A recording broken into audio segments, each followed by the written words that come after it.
So, this time, I'd like to talk about a topic that's been getting attention regarding the behavior of Chinese people on Japanese trains. To start, this is something that spread on Twitter. A young Chinese woman was talking on the phone on a Japanese train.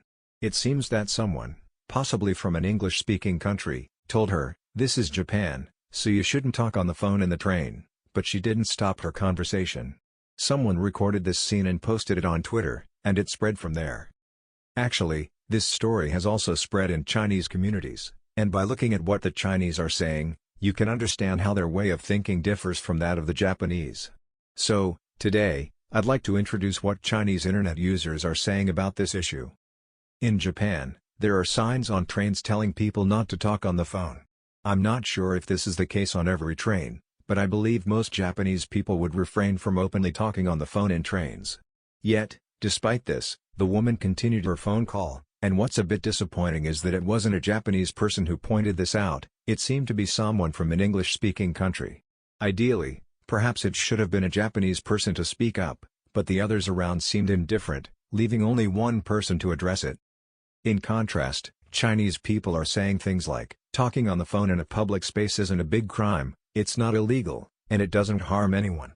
They're defending and justifying the Chinese woman's actions, stating that it's strange to impose such manners on others. However, from a Japanese perspective, you'd think, please do that in your own country.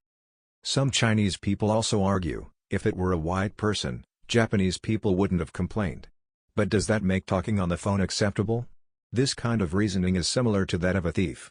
It's like saying, other people are doing bad things too, so why can't I? It's a common excuse used by those who justify their own wrongdoings by pointing out that others are also doing it.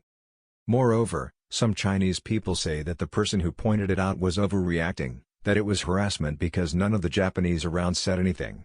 The logic here is, if no one around is pointing it out, then it's okay to do it. This kind of thinking can lead to dangerous assumptions, like, if Japan stays silent about Chinese ships around the Senkaku Islands, that means Japan is okay with it. The same goes for the Japanese government's inaction toward the false anti-Japan propaganda pushed by the Chinese Communist Party, CCP. The opinions expressed by Chinese people in this instance show a complete lack of understanding of Japanese culture or behavioral norms. They argue that talking on the phone doesn't harm anyone, so what's the problem? But let me give you an example. There was once someone who didn't close the door when using the bathroom because they didn't like the feeling of being confined. This might be fine in their own home, but what if they did this at someone else's house? It's not illegal, but it would be extremely rude. That's the kind of problem we're talking about here. There are many Chinese people who, when told, "This isn't acceptable in Japan," would respond with accusations of discrimination or harassment. If such behavior increases, what will happen to Japanese culture and values? There are also Chinese people who argue that in Japan, people should follow Japanese rules. I believe this should be common sense. Some even claim that the person on the phone wasn't actually Chinese. Perhaps they fear that such incidents could lead to backlash against Chinese people living in Japan. It's understandable that they want to avoid further escalation.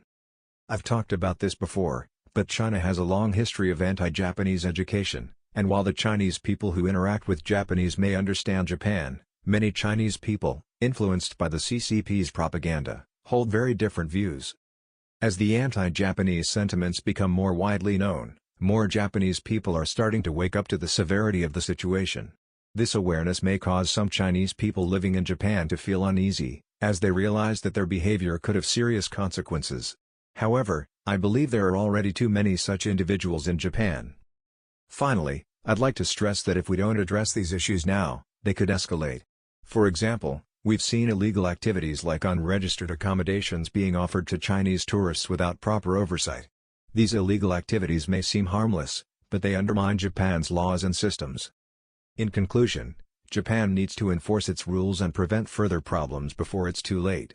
That's my message for today. See you in the next video.